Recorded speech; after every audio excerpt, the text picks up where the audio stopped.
নমস্কার। আমি একজন ডায়ালিসিস পেশেন্ট মিসেস কুমকুম ব্যানার্জি। আজকে আমি একটা রান্না নিয়ে এসেছি। আমাদের ডায়ালিসিস যাদের হয় তাদের এই প্রোটিনটা খুব বেরিয়ে যায়। তো তাই জন্য প্রোটিন খুব খেতে পারে। তো প্রোটিন দেখুন ডিমে আছে, আর যারা ননভেজ খান না তারা নিউট্রেলাটা খাবেন। তো আজকে আমি কি করেছি, ননভেজ আর ভেজের সংমিশ্রণে একটা আইটেম আপনাদের করে দেখাচ্ছি। আপনারা করে খাবেন, দেখবেন খুব ভালো লাগবে খেতেও। আর প্রোটিনটা তো দরকার।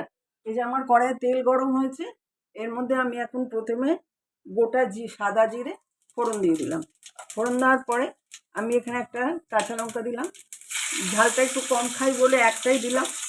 তারপরে এর মধ্যে পেঁয়াজটাকে ছেড়ে দিলাম,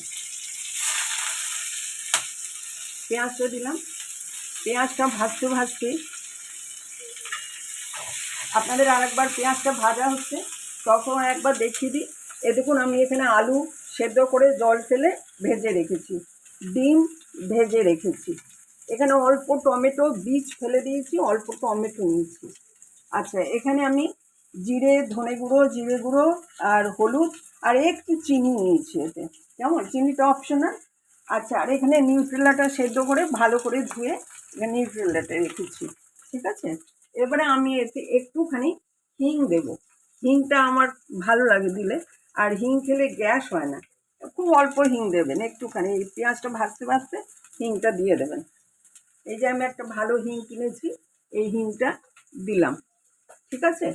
এরপরে পেঁয়াজটা ভাজা হচ্ছে, পেঁয়াজটা যে ভাজা হয়ে যাবে আমি তখন এর মধ্যে টমেটোটা দেব।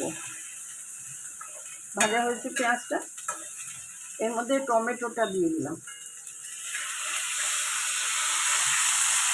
টমেটোটা ভাজা হোক, আর বাকি আমার আলু টালু তো সব ভাজাই আছে। আপনারা যারা ডায়ালিসিস পেশেন্ট তারা নিউট্রেলা আর ডিমটা অবশ্য খাবেন, কেমন।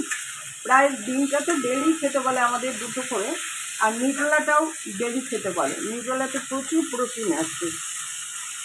এটা ভাজা হচ্ছে,